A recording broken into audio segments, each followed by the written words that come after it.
Hi everybody, Luke Filmboss here, and today I'm going to be reviewing Death on the Nile, which is the sequel to 2017's Murder on the Orient Express.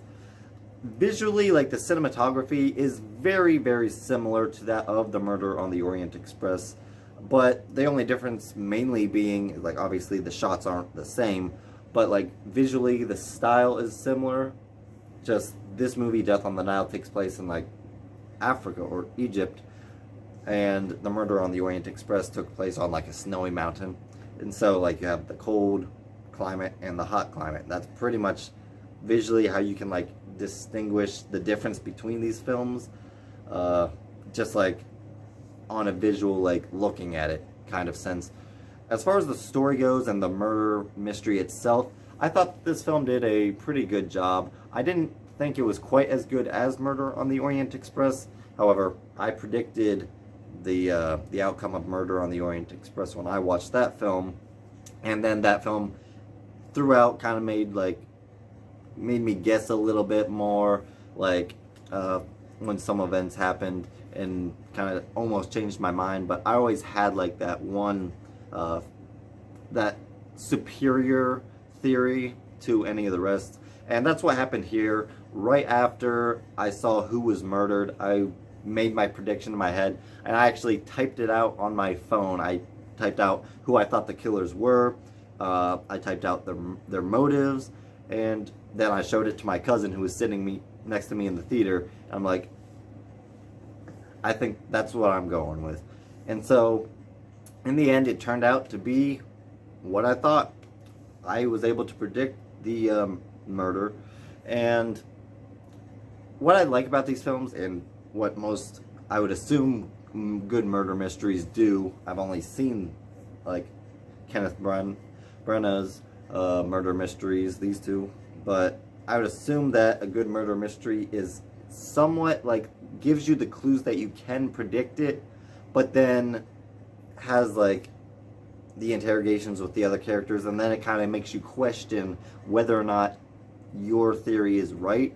And so it did that with me, just like the other film did, where throughout the interrogations, some of the other characters kind of seemed a little bit off, like offsetting and like suspicious. Obviously, like that's what a murder mystery is gonna do. Everybody's a suspect. Everybody's gonna have a little bit of a shady side, and so it keeps you kind of guessing. But I did stick with my original prediction, although there were some moments where I'm like, it could be that person.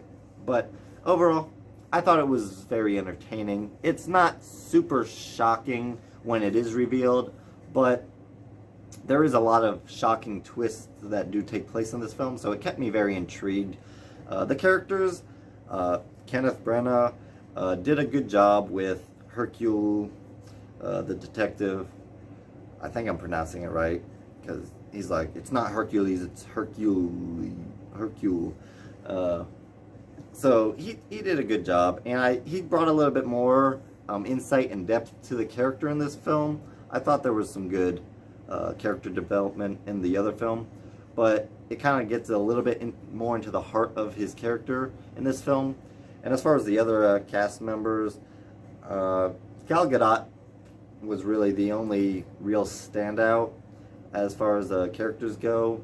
There's also the character, I forget her name, who plays Shuri from Black Panther. She did a very good job in this film.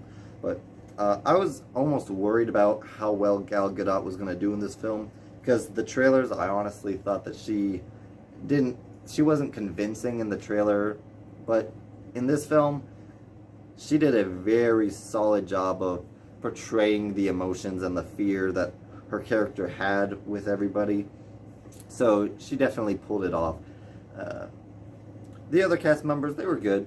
Nothing to write home about.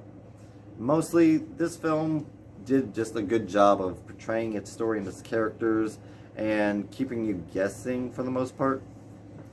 And I did like that there was a little bit of a theme in this film, just like Murder on the Orient Express. However, I do think that film pulled off its theme and its message much better.